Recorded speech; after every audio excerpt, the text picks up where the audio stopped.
estudiantes y jóvenes investigadores, cuyo objetivo primordial es capacitar y brindar herramientas de apoyo para fortalecer las habilidades de comunicación, especialmente en materia de divulgación científica, acción que se emprende desde el 2019. En el día de arranque, el licenciado Daniel de la Torre Guzmán, quien presenta recomendaciones para comunicación oral, es quien dará el inicio a estos talleres. Pero hablemos un poco de él. El licenciado en Ciencias de la Comunicación, quien cuenta con una especialidad en comunicación de la ciencia, trabajó en el Consejo Nacional de Ciencia y Tecnología, el Centro Nacional de Metrología, el Instituto de Astrofísica de Canarias, el Museo de la Ciencia y la Técnica de Cataluña y la Coordinación de Comunicación Social del IPN. Actualmente es editor de la revista Conversus del Instituto Politécnico Nacional. También es periodista, instructor, conferencista y actor. El Laboratorio de Sigfrido es el nombre de su podcast y de su canal de YouTube. Lo recibimos con mucho gusto a Foro Pifi.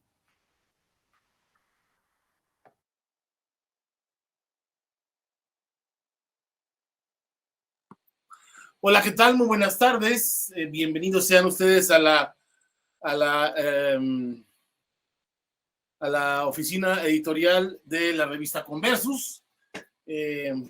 La idea del día de hoy es platicarles un poco acerca de la comunicación y de cómo realizar una charla, conferencia de divulgación científica. ¿Por qué específicamente esto? Bueno, porque la mayoría de ustedes están más que entrenados para presentar una conferencia en un ámbito académico. Sin embargo, cuando tengan que salir a hablar con públicos no formados, empiezan a surgir un montón de dudas, interesantes todas ellas, sobre las cuales, pues bueno, mi idea es compartirles mi experiencia como charlista de divulgación científica. En primer lugar, pues bueno, veamos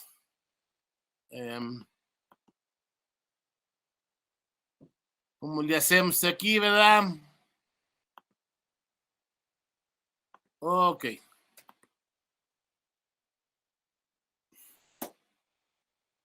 Pues bueno, en primer lugar, lo que quisiera preguntarles es, ¿para qué hacemos una charla de divulgación científica? ¿Por qué? ¿Qué necesidad? En las inmortales palabras del Divo de Juárez, ¿para qué? ¿Pero qué necesidad? Entonces, yo quisiera preguntarles, mis estimados maestrantes y doctorantes del Instituto Politécnico Nacional, ¿para qué dejar la comodidad del laboratorio, del salón de clases o de la biblioteca para irse a enfrentar a un montón de incultos que no saben de lo que tú estás trabajando? ¿Para qué? ¿Para qué necesitamos hacer eso? ¿Cuál es la finalidad de una conferencia?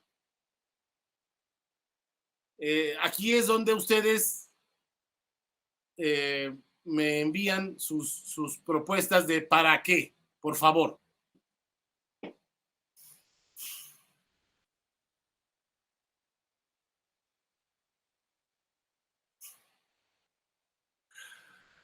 Ok.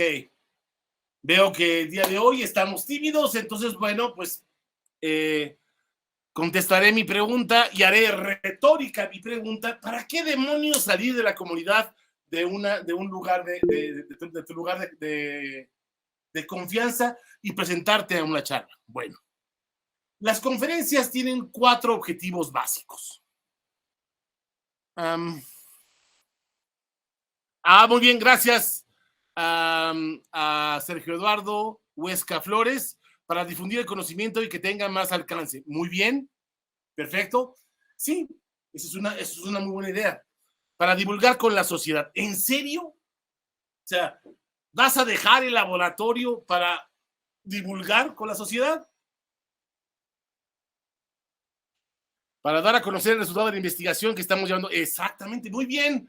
Dailín Llanes, muy bien. Manuel Melo, Es quien me dice para divulgar con a la sociedad.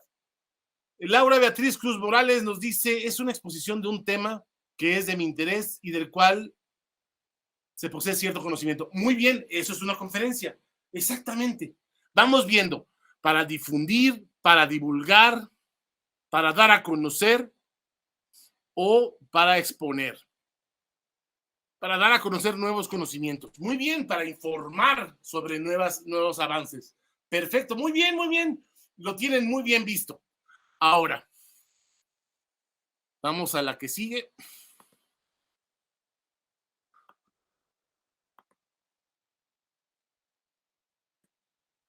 Básicamente, una conferencia sirve para sensibilizar, para facilitar, para motivar o para orientar.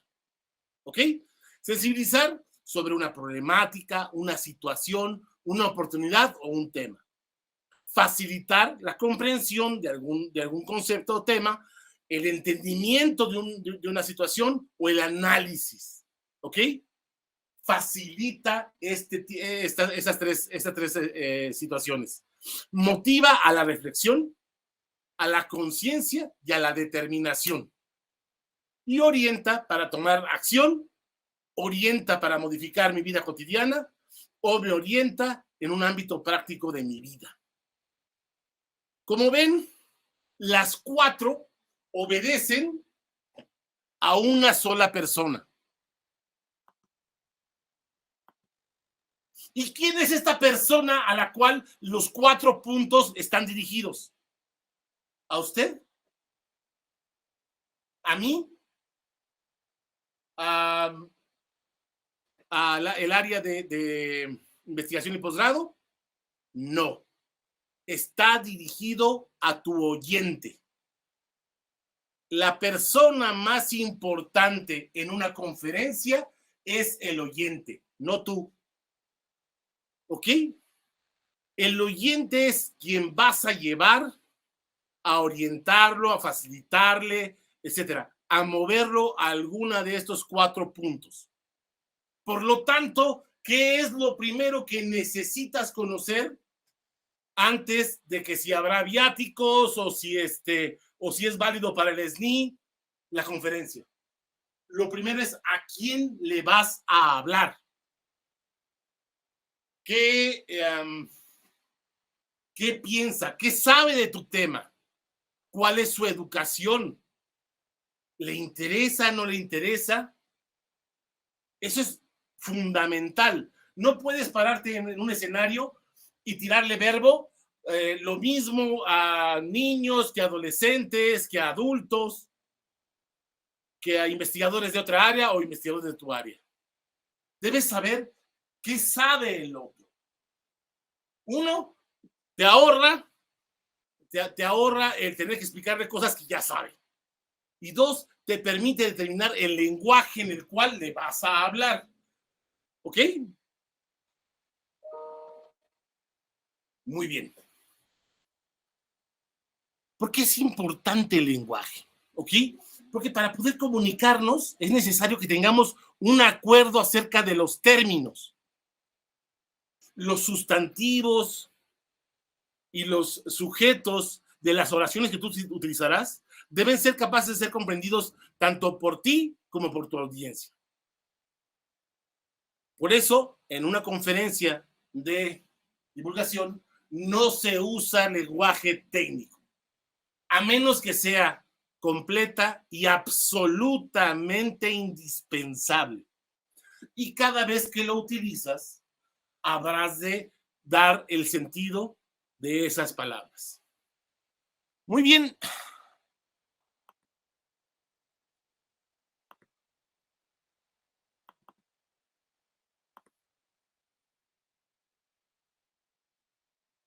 Entonces, lo que buscamos con nuestra conferencia es provocar una experiencia memorable. Y bueno, ¿de dónde sacamos esta experiencia memorable? ¿A qué nos referimos con esta experiencia memorable? Pues bueno, que nuestros objetivos, orientar, motivar, facilitar o sensibilizar, produzcan una emoción. ¿Ok? Para que la conferencia sea entretenida, interesante o sorprendente. y a través de esto generar la experiencia memorable. Básicamente, la gente asiste a una conferencia para poder tener uno de estas 4 objetivos, pero también para pasarse un buen rato. O sea, nadie quiere, aunque sea el conferencista un premio Nobel, pasarse 1 hora no entendiendo nada, sin un vínculo con el conferenciante. Entonces, si tú quieres que tu conferencia sea un éxito, lo primero que necesitas es vincularte con tu audiencia. Y bueno, ¿cuál es la forma de vincularte con esa audiencia? Pues la forma de vincularte con esa audiencia es tomándole en cuenta, ¿ok? Provocándole algo más allá de brindarle información. Tú ponte a pensar en tus maestros en la escuela. ¿Cuáles fueron tus mejores maestros? Aquellos que te provocaban una reacción emotiva.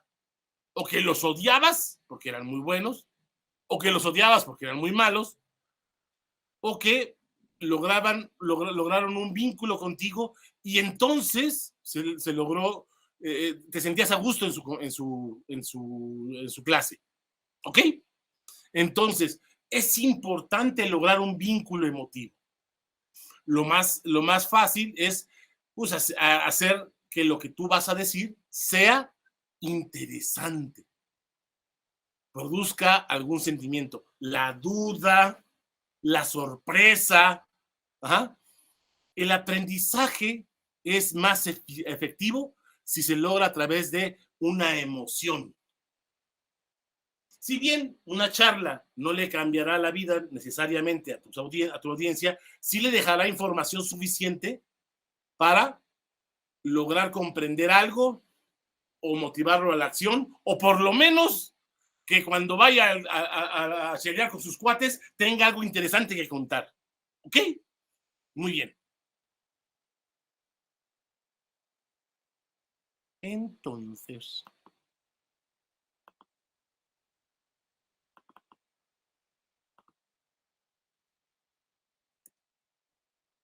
lo primero es el título. Sí, ya sé, no se alcanza a ver las letritas. Esto es el programa de la FIL de Guadalajara de hace un año y lo que podemos ver son los títulos de las conferencias. Están señaladas algunas que me parecieron interesantes, como por ejemplo, el bosón de Higgs y el misterio de la masa. Haciendo una remembranza a los títulos de Harry Potter. El caso de María Emilia Beyer, Raquel Castro y Alberto Chimal, el uso del veneno en la literatura. O Alberto Casas, el misterioso lado oscuro del universo. O el doctor Eduardo Sáenz de Cabezón, quien presenta el cero no es un cero a la izquierda. O la charla que presenta Pedro Beckenstein y que se llama El cerebro para principiantes. Si tú quieres que la gente asista a tu charla, lo primero que debes hacer es ponerle un título interesante. Que de entrada en el programa diga, ay, oye, esto suena interesante. ¿Y cómo logras un título interesante? 1, eliges las palabras más importantes de tu tema, pero las eliges con base en la realidad del público al que te vas a dirigir. Evidentemente, si es un público académico, puedes usar el título de tu investigación. Pero si vas a un público general, a un público que no está formado en ciencia, pues debes buscar un nombre que produzca humor, que sea recordable, que produzca una curiosidad intensa, ¿ok? Y como vemos en estos títulos que les acabo de presentar, o sea, imagínate, ustedes ya vieron toda la página de la programación de la Feria del Libro de Guadalajara. ¿Cómo resaltar en medio de ese montón de gente que presenta libros, presenta charlas, mesas de debate. ¿Cómo llamar la atención en medio de esta de esta gran cacofonía de títulos? Pues elige bien tu título, que sea corto para que la gente se acuerde. Si te fijas, cuando la gente platica de, oye, voy a ir a ver una conferencia, ¿y cómo se llama? Normalmente recordarán una o dos palabras, máximo tres. Si tu título tiene 5 palabras, le van a cambiar el título por el que ellos quieren. Entonces, título corto, interesante, que llame a la duda, al humor o a la sorpresa. ¿Ok? Y con eso ya llevas avanzada una buena parte de la batalla por resaltar en medio de esta gran confusión de voces, de charlas, conferencias. ¿Ok? Bueno, ¿y lo que sigue?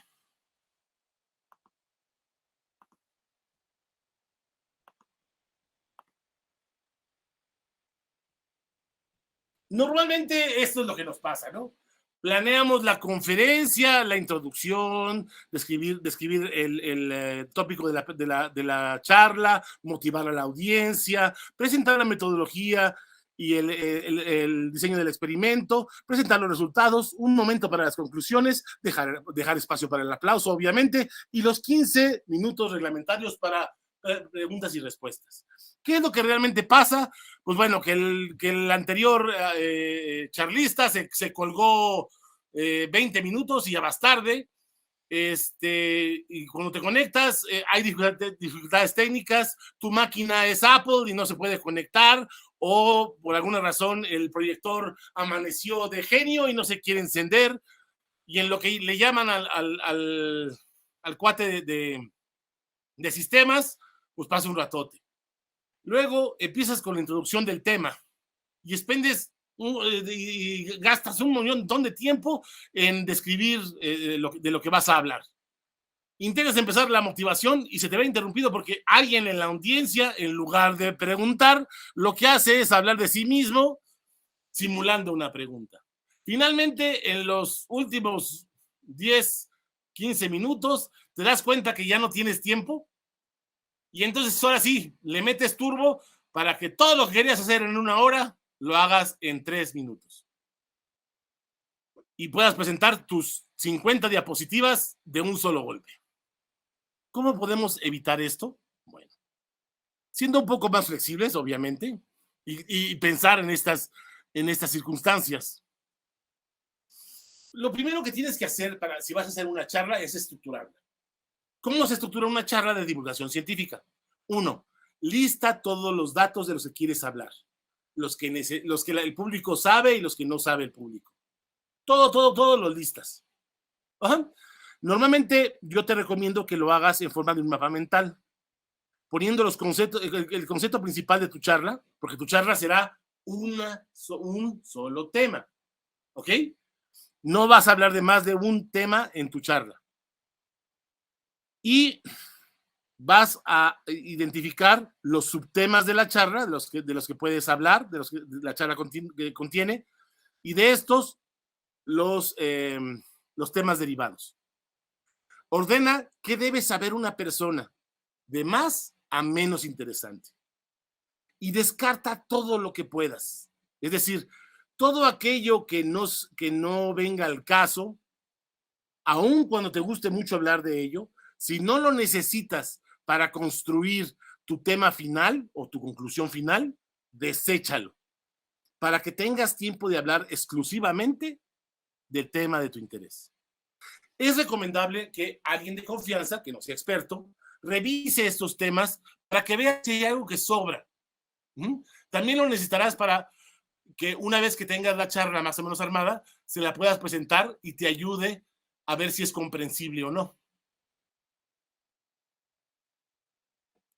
Ve qué información vas a aportar. Obviamente, en una charla sobre tu tema, pues vas a aportar información nueva, pero posiblemente requieras regresar y hablar sobre temas viejos o información ya conocida. Ten cuidado con eso, porque es una trampa de arena. Normalmente pierdes tiempo al crear ay Dios mío, un contexto para tu tema. Y no, Lo importante es tu tema. A menos que sea necesario, no aportes información antigua a tu público. Busca ser breve. En teatro se dice que lo breve es bueno 2 veces. Porque si es bueno, deja al público queriendo más. Y si es malo, libera al público de su sufrimiento rápidamente. Vuelvo a repetir, no uses jerga técnica. En una charla de divulgación científica no es necesario usar lenguaje técnico. Busca metáforas, ejemplos que te permitan vincularte con tu público y explicar esos temas fuera del lenguaje técnico. ¿Ok? Las citas restan fluidez a tu explicación. Este no es un paper. No estás hablando para Science, ni para Nature, ni para el New England Journal. Estás hablando para gente común y corriente. Evidentemente, cuando la información no es tuya, pues bueno, dale agradecimiento. Pero no es necesario que cada palabra que digas la estés citando. En este momento, frente al público, la persona que más sabe del tema eres tú. ¿Ok? Entonces, tú eres quien está hablando y la opinión de quien que cuenta es la tuya.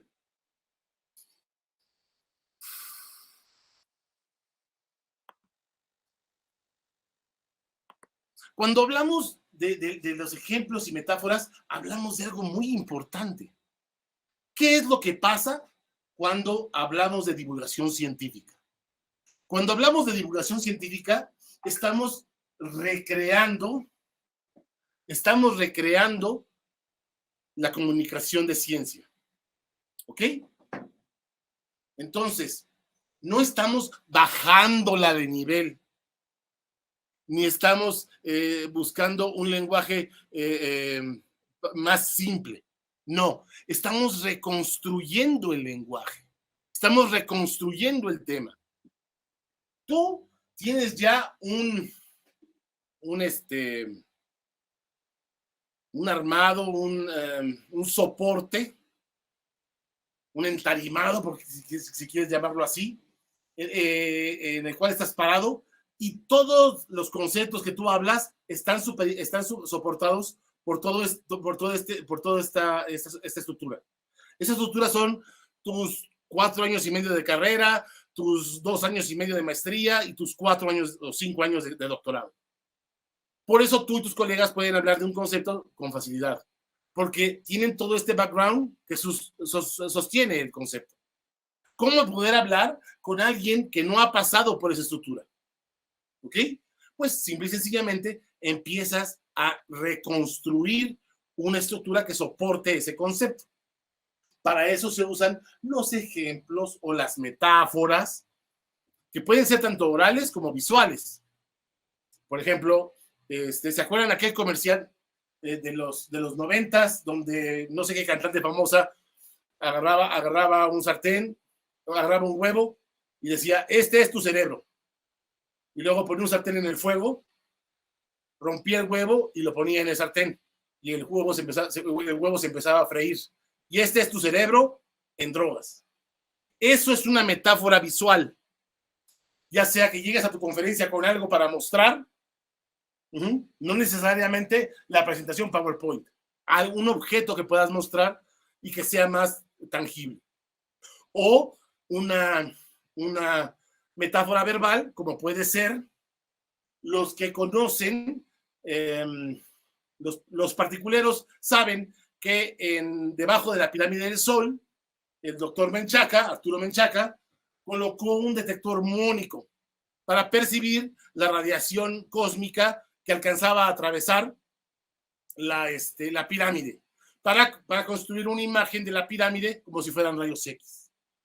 Una metáfora sería, bueno, ¿cómo están analizando la pirámide del Sol? Haz de cuenta que estás viendo una botella oscura mirándola hacia el Sol, para que la luz pase y puedas ver dónde está claro y dónde está oscuro. Donde está oscuro es que algo está dentro. Esa es una metáfora visual. perdón, una metáfora oral. Estamos construyendo un ejemplo a través de las palabras para que se genere una imagen similar a un detector muónico. ¿Ok? No sé si voy bien. Perdón. Me pregunta Aldo Ricardo Juárez Arias. Entonces debemos tener habilidad para improvisar ante estos imprevistos, ¿no?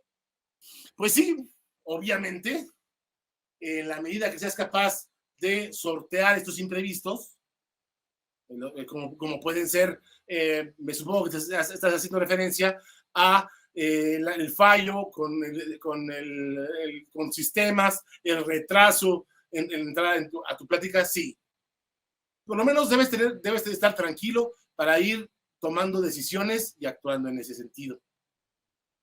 Normalmente no te encontrarás con tantos problemas, pero puede suceder. Y el hecho de que lo haya mencionado es que suceden con frecuencia. Entonces debes estar preparado, uno, para empezar tu charla sin la presentación PowerPoint. ¿Qué voy a hacer si no tengo PowerPoint? ¿Cómo le hago? Debes tener ubicada tu temática, la estructura de tu temática, de tal manera que si te cortan el tiempo, puedas determinar un plan B acerca de los temas que vas a hablar. Espero que eso te ayude un poco, Ricardo. Obviamente hay gente que no se le da bien la improvisación, pero de una u otra manera estás en el escenario y eres la persona que más sabe. Y durante ese momento eres la persona más respetada en el auditorio. Entonces, lo que digas o hagas será tomado en cuenta. Sé sincero con tu auditorio. Si estás nervioso, le dices, una disculpa, estoy nervioso, me falló la computadora. Ya saben ustedes, las máquinas no son de fiar. En algún momento nos controlarán. Entonces, pues, han iniciado su control. O decirles, bueno, aquí yo tenía una serie de imágenes, pero vamos a intentar hacerlo de esta otra manera y ser sincero con el público. Ser sincero no te hace débil, te acerca al público y te da su comprensión. ¿Por qué? Pues porque todos hemos estado en ese punto donde las cosas no salen bien y la gente tendrá compasión de ti y podrás continuar adelante. Ok, regreso a mi presentación.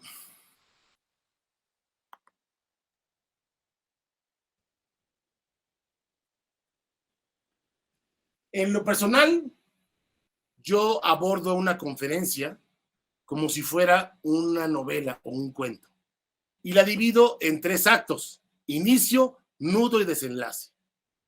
El inicio, lo que acaban de ustedes, qué es una conferencia, para qué sirve, quién soy yo, etcétera. Permite sentar las bases de lo que va a ocurrir. ¿Ok? ¿Por qué hago esto? Porque de una u otra manera, el cerebro del ser humano está alambrado para escuchar historias. Si yo transformo mi tema en una historia, entonces tendré una mayor atención y el público podrá seguirme más fácilmente. Segundo punto, segundo acto, el nudo. Sucede algo, surge un problema. Tercer punto, tercer acto, desenlace. ¿Cómo se soluciona el problema?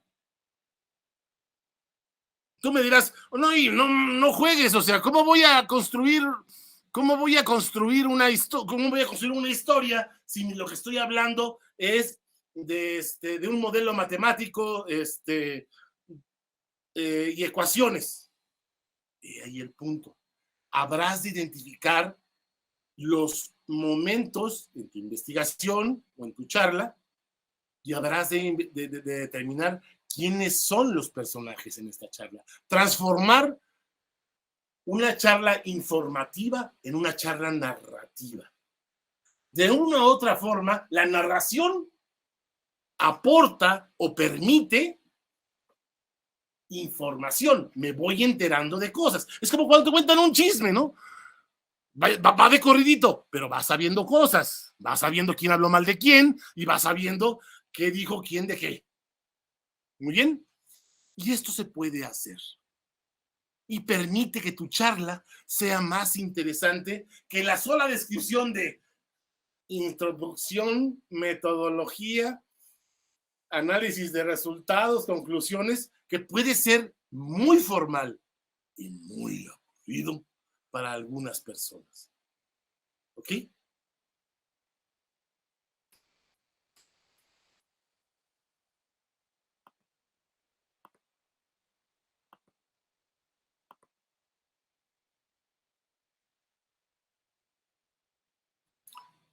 Básicamente, una conferencia es un cuento. Una historia es un hecho envuelto en una emoción que se vuelve significativo para quien escucha. Si tú estás presentando una investigación, estás presentando hechos. Simplemente arrópalos o envuélvelos en una emoción para que este concepto o esta información se vuelva significativa para quien escucha. Los seres humanos desarrollamos significados a través de la narración. Entonces, si tú quieres que tu charla sea significativa, nárrala. Con las historias se moldea nuestra visión de la realidad.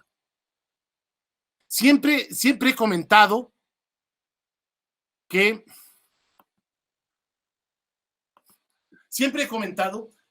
a mí esto de la ciencia, la forma en que se enseña en las escuelas, creo que es la forma incorrecta. ¿Por qué? Porque en la escuela, cuando nos platican de algo de ciencia, nos lo platican como si nos platicaran mal un partido de fútbol. ¿Cómo se platica mal un partido de fútbol? Pues nos dan el marcador. Oye, ¿qué pasó con tal partido? Ah, no, pues estuvo tanto a tanto. Ah, pero ustedes me dirán, eso no es interesante.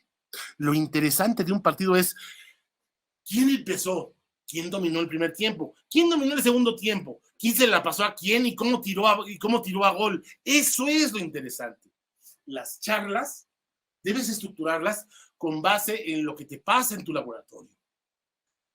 De una u otra manera, tú eres el personaje de una historia. Si vas a contar tu investigación, parte de lo que vas a contar es qué te pasó a ti para lograr esos resultados.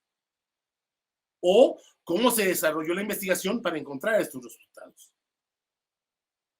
De esta manera, la gente te conoce a ti, conoce la información que le quieres aportar y envuelto en emoción resulta significativa para esa persona. Si no, se vuelve como cuando Charlie Brown escucha a su maestra.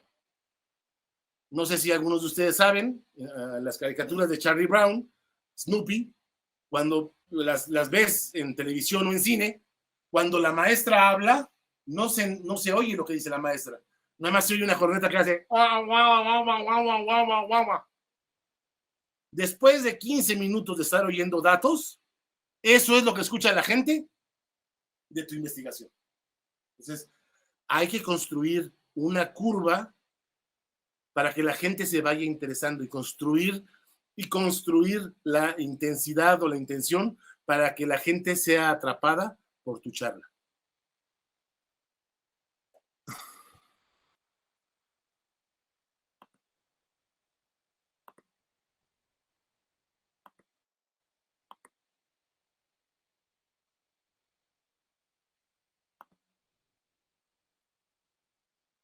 Oh.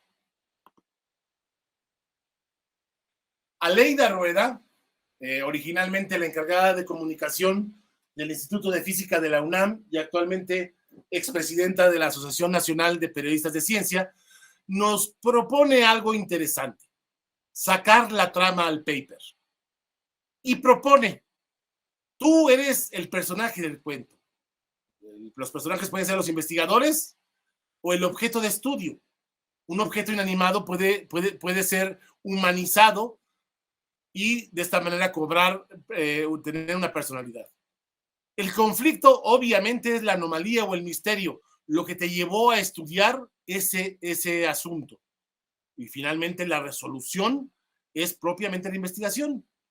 El final es si se resuelve o no el misterio, si aclaras o no lo que te llevó a ese objeto de estudio. Como verán, he puesto al lado una serie de artículos de Science, de Scientific American, artículos formales en los cuales se habla de la importancia de la narración en la comunicación de la ciencia. La ciencia se narra ante la gente que no tiene la formación de investigación. Y al ser narrada es mucho más interesante, tanto escrito como en una charla.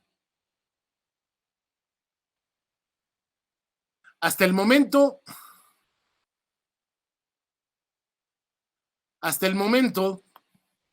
¿alguien tiene una duda? ¿Vamos bien?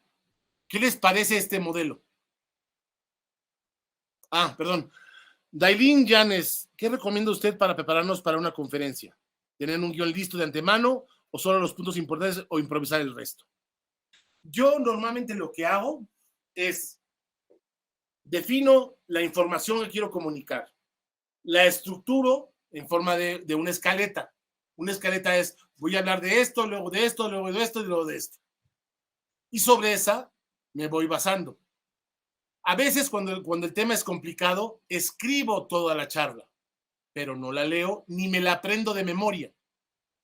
Por favor, se lo suplico, en el nombre de la humanidad, lo de la fuente, no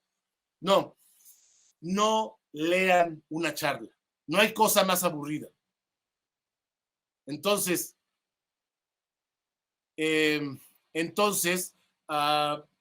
¿por qué? Porque al final de cuentas acabarás con un sonsonete. Hace tiempo me tocó oír a... Ay, Dios mío. A un escritor, el dueño del museo de las chácharas, Monsiváis. Tú lo lees y el hombre es interesantísimo cómo discurre entre diferentes temas. En un congreso me tocó oírlo en una conferencia. Leyó la conferencia entera. A los 20 minutos ya no oía nada. Yo me estaba quedando dormido. Lo más importante es que tengas la información tú y la puedas ir vaciando en este trayecto que construye emoción. ¿Ok? Me pregunta Sergio Eduardo Huesca Flores. No, es cierto. Perdón. Manuel Rubio me pregunta, dame ejemplos de personajes que salen de un paper. Ok, muy bien. El descubrimiento de los fullerenos en los 90s. Estaban Harold Kroto, un cuate de Texas y un alemán. Los tres hicieron experimentos en los cuales bombardeaban con láser material y empezaron a encontrar que el analizador mostraba un pico con 60 carbonos. En ese momento nadie sabía que había una molécula con 60 carbonos. Se conocía el diamante, se conocía el carbono, pero esos tienen muchos menos átomos. La molécula tiene muchos menos átomos. Entonces, pues bueno, estas personas que empezaban a ver lo que buscaba Kroto era cómo se formaban ciertas moléculas en el espacio, a través de la radiación de las estrellas. Pero aparece este pico y es algo que no saben de dónde viene. Empiezan a pensar. Y entonces aquí, mi querido Manuel, los personajes son Kroto, el tejano y el alemán. El problema es el pico en los 60 carbonos. Y la historia es cómo van buscando la solución a este problema. Por ejemplo, uno de los problemas más importantes que tenían era cuál era la estructura, igual que Kekulé con la estructura del benceno, cuál era la estructura de esta molécula con 60 carbonos. Y empezaron a hacer propuestas. Harold Kroto recordó que alguna vez le compró a su hijo un modelo de la Tierra hecho con hexágonos y pentágonos. Y entonces fue al sótano a buscar entre las cosas de su hijo y encontró el modelo y lo empezó a ver. y luego empezó a recortar hexágonos y pentágonos para ver si podía lograr 60 uniones, 60 ángulos. Al mismo tiempo, el cuate de Texas llamó al departamento de matemáticas y preguntó qué tiene 60 puntos y está formado por hexágonos y pentágonos. Y el cuate que le contestó le dijo un balón de fútbol soccer. Esta fue la solución. Construyes la curva de tensión conforme vas viendo las diferentes formas que buscan resolver el problema. Y la resolución del problema es los fullerenos, la molécula hueca, que de hecho es la base de la nanotecnología. No, espero que esto sirva de ejemplo.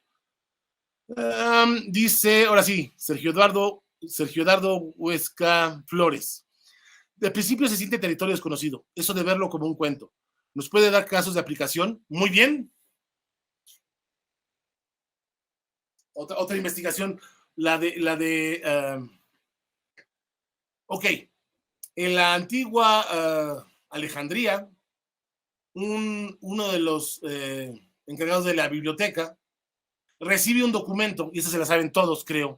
Recibe un documento donde en la ciudad de Cirene había un pozo que cierto día de junio podía uno asomarse y la luz del sol entraba hasta el fondo del pozo. Es más, si te asomabas, podías ver la sombra de tu cabeza y tus orejas. Esto puso a pensar al bibliotecario. Él sabía que en Alejandría, ese mismo día, a esa misma hora, el sol no caía perpendicular, necesario para que los rayos del sol entraran al pozo. En Alejandría, en cambio, lo que sucedía es que se producía una sombra. Pensando en el problema, empieza a observar el ángulo que forma la torre con la sombra para encontrar la diferencia entre Cirene y Alejandría. A partir de este ángulo y del conocimiento que tenía de trigonometría, pudo determinar el diámetro de la Tierra, puesto que conocía el ángulo y luego la distancia entre Alejandría y Cirene. Te estoy contando una investigación. ¿Cómo puedes contar la tuya? Creo que esto, no sé si esto te ayuda o te hace más grande la duda, mi estimado Sergio Eduardo. Aldo Ricardo Juárez Arias pregunta, y algo importante es la capacidad de improvisación. Muchas veces pasan cosas imprevistas. Esto es vital. Pero ustedes son expertos en la improvisación. Prueban una hipótesis y no sale. ¿Y qué sigue? Pues buscar un plan B. Sí, hablar en público requiere un nivel de seguridad que te da el conocer el tema y poder abordarlo de diferentes formas cuando el público no te entiende o cuando algo se presenta y debes virar hacia otro lado. Y finalmente, lo que yo intento hacer, no sé si lo logro, es que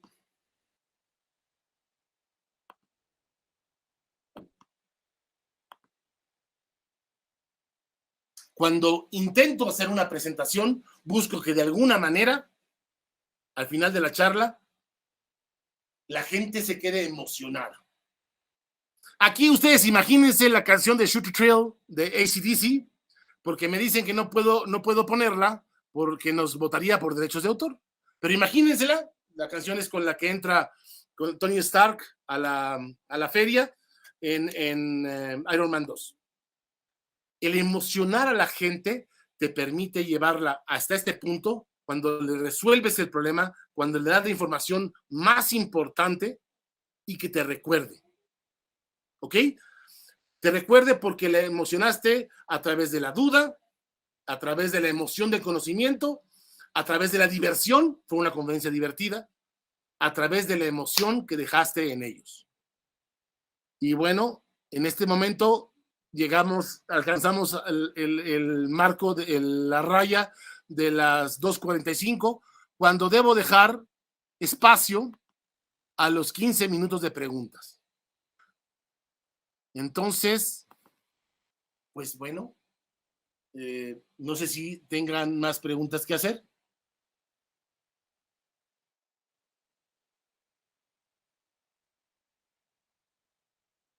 Voy a sentarme para esperar sus preguntas o comentarios, si creen que lo que les estoy diciendo es imposible o si creen que esta forma de presentar información de divulgación científica es útil.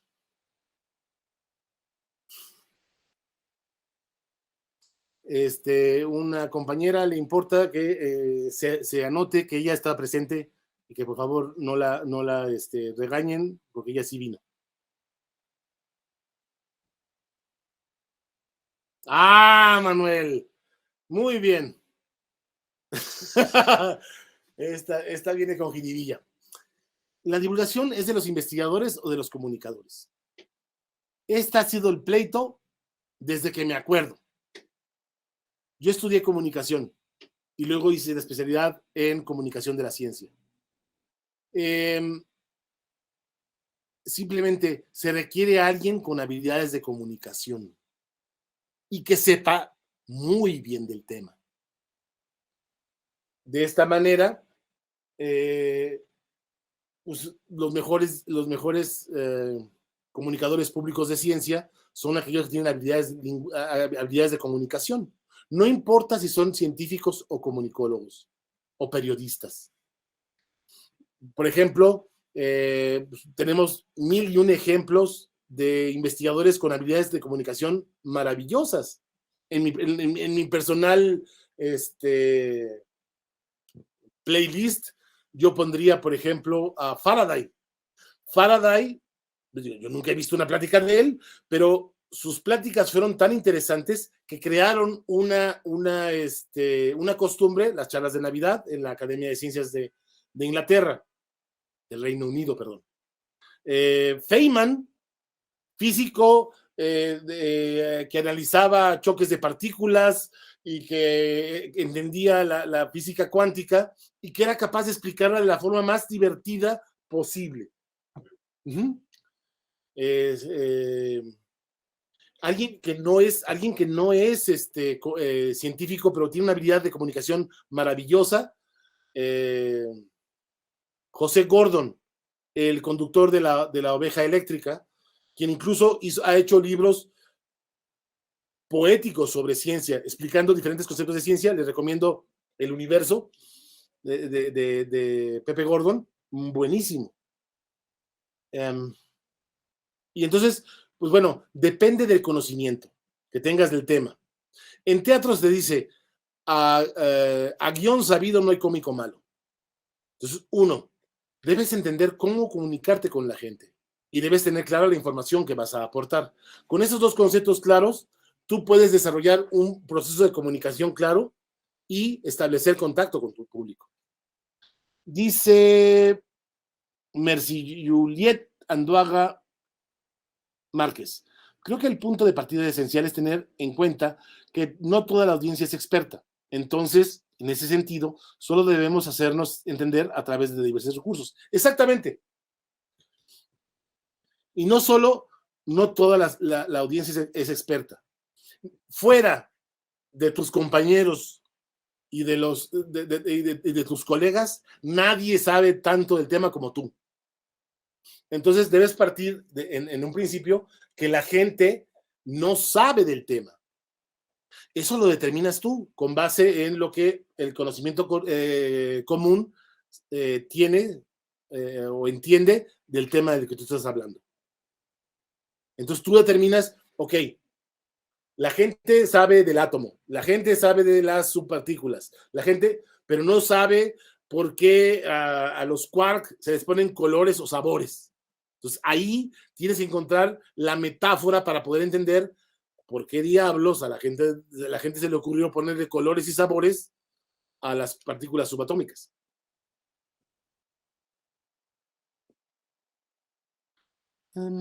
Dice Axel, Ricardo Rojas Castillo.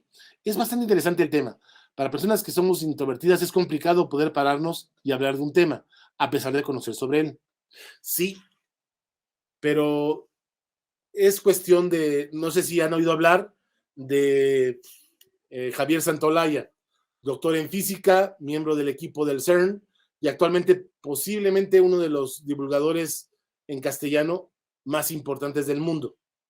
Es increíblemente tímido, pero le gusta mucho platicar sobre lo que a él le interesa y ha desarrollado esta habilidad. Tú eres posible. Tú puedes desarrollar una habilidad si la pones, si trabajas en ella. De la misma manera que ejercita la comunicación verbal.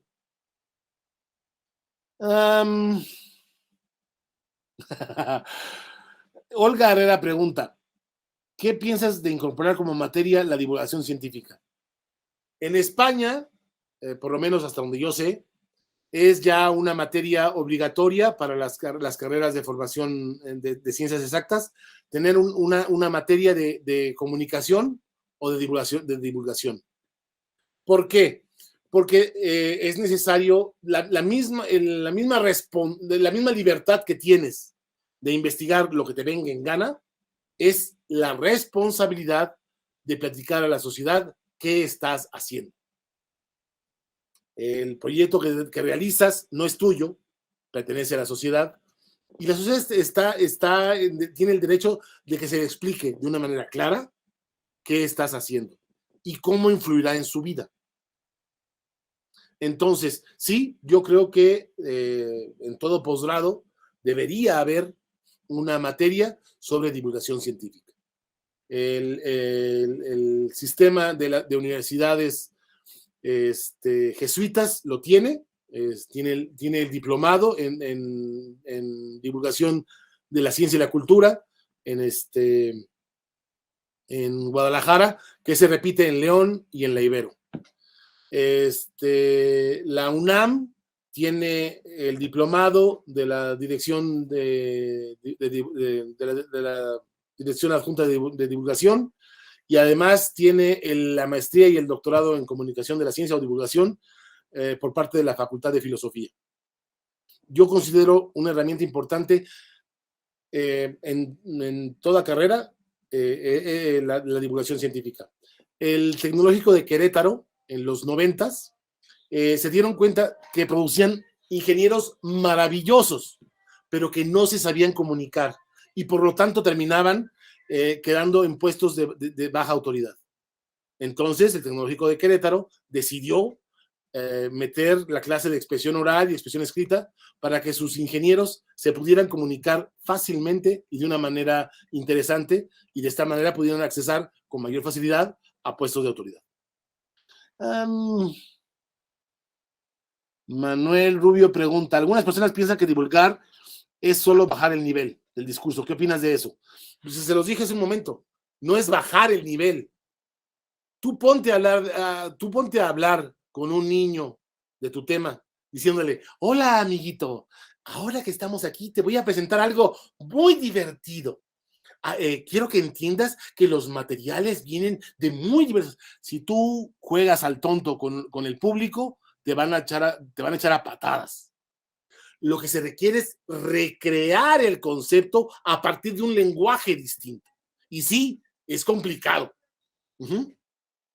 Este proceso implica conocimiento, implica trabajo, mucho trabajo. No nada más el ponerte a hablar como piensas que habla un niño. Te sorprenderías de las preguntas que hace un niño sobre física cuántica. Y lo entienden. Entonces, por favor, no intenten, porque los van a tirar al demonio. Se requiere recrear el lenguaje, estudiar lo que quieres decir y cómo se lo explicarías, por ejemplo, a tu abuelita. Y créeme, si a tu abuelita le empiezas, te va a dar con un palo.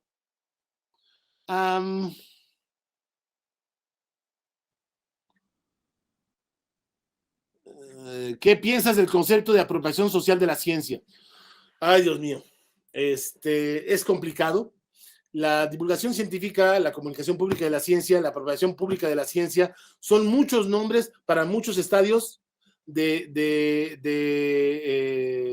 la cultura científica.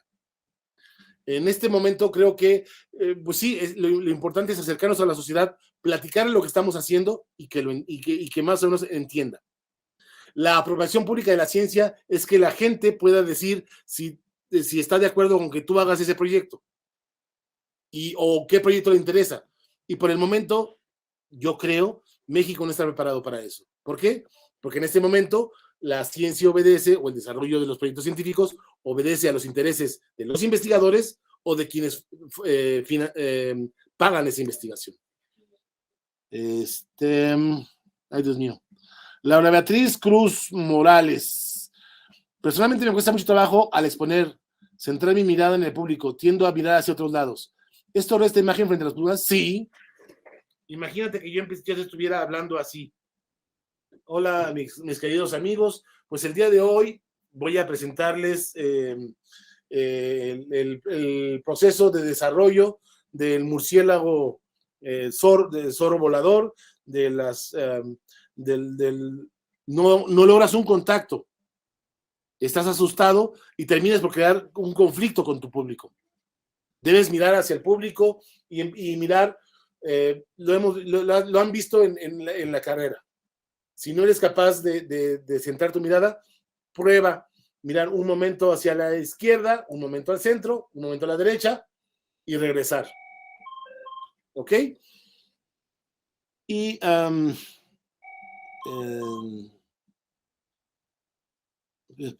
excelente. Gracias, Andy Olvera. Me pregunta cómo dominó el nerviosismo para pararme frente a un público. Básicamente, lo que me permite pararme frente al público es que no tengo capacidad de vergüenza. Entonces, soy capaz de hacer lo que sea necesario para llamar la atención para llamar la atención de mi público y hablar. Estudié teatro, hice teatro mucho tiempo y yo creo que eso me ayudó. Sí, toda habilidad se desarrolla haciéndolo. ¿Cómo te vuelves un excelente escritor? Escribiendo. ¿Cómo te vuelves un buen orador? Escribiendo, hablando.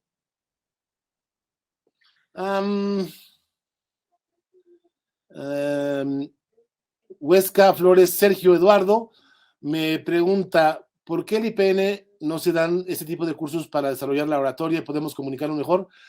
Sí se dan. Desde hace 10 años, la Dirección de Divulgación, la Dirección de Difusión de la Ciencia ha trabajado talleres de divulgación científica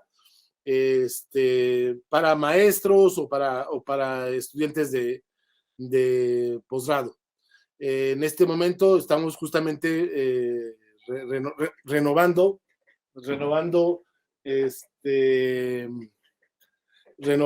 el programa para ofrecerles una nueva versión. Iván Valencia. Divulgar para mí es expresar algún tema con un lenguaje amigable para que se comprenda de la mejor manera posible. ¿Sí estoy bien? Iván, ¿estás bien en un principio? Pero ¿a qué te refieres con un lenguaje amigable? Un lenguaje amigable no es, hola, amiguitos. Un lenguaje amigable es un lenguaje cotidiano. Es decir, reconstruir un concepto, recrear el lenguaje científico de tal manera que sea comprensible a través de un lenguaje cotidiano. ¿Ok? Dice Hernández Canales, Vania Alejandra. ¿Qué recomendaría para desarrollar una mejor comunicación con el público y ser un buen orador? Dar conferencias. Empieza a platicar sobre tu trabajo y sobre de lo que hablas con la gente cercana a ti. Y entonces,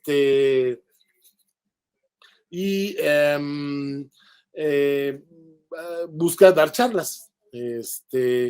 Algo que se ve muy interesante, varias sería generar un ámbito de charlas como los seminarios que tienen los centros de investigación. Sé que Cicata, por lo menos Cicata Querétaro, tiene una vez al mes una charla de algunos de los investigadores y hablan de sus proyectos.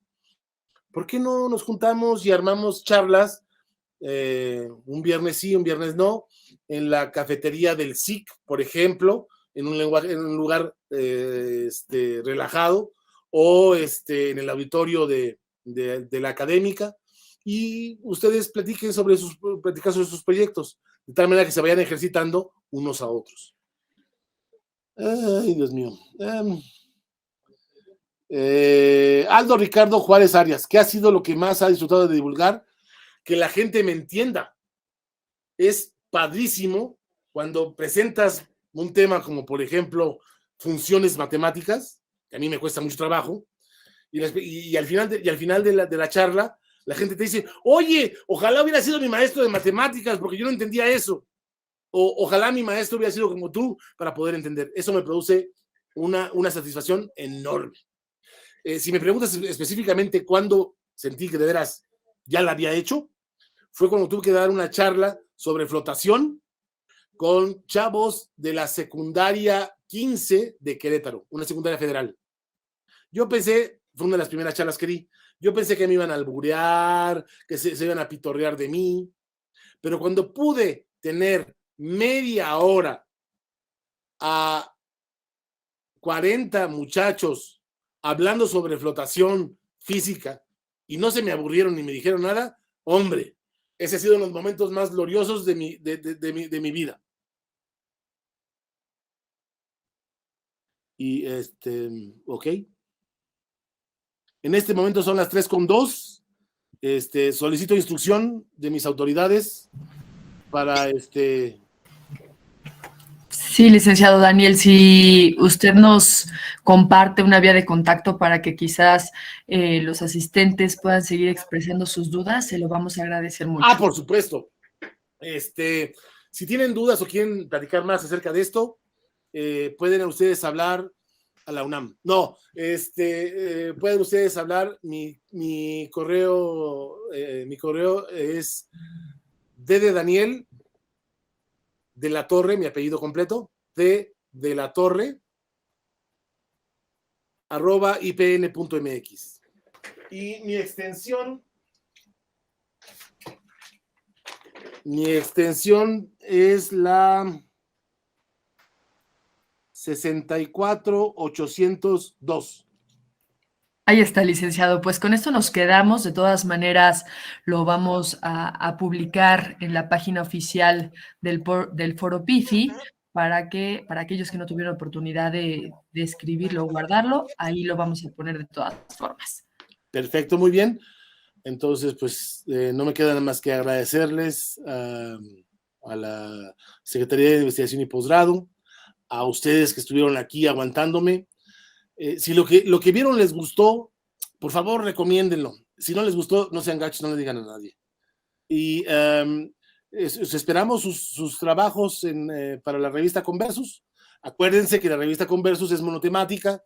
Estaremos lanzando en breve la temática del año entrante. Entonces, fíjense en la temática y en el cierre de edición para enviarnos sus trabajos. Y pues bueno, simplemente agradecerles muchísimo este momento. Perfecto, pues mencionarles de todas formas, licenciado, que todo el material se queda en el canal por si gustan volver a reproducirlo o pues tomar nota de estos tips, de estos consejos que bien ha dejado para el taller, ahí se van a encontrar. Y con ello, pues mencionar que es trascendental el dominio de la estrategia para comunicar proyectos y resultados de investigación. Licenciado Daniel, por esa razón agradecemos de manera especial su intervención en el taller que acaba de impartir. Muchísimas gracias. Asimismo, les pedimos el favor de registrar su asistencia al taller, misma que tiene que registrarse por día y que es independiente al registro de asistencia del foro. Con esto concluimos el primer día del foro PIFI en su edición número 17 y los invitamos a continuar siendo parte del foro el día de mañana. Las opiniones expresadas durante Foro PIFI son responsabilidad de sus autores y no necesariamente reflejan los puntos de vista del instituto. Esto fue Foro PIFI.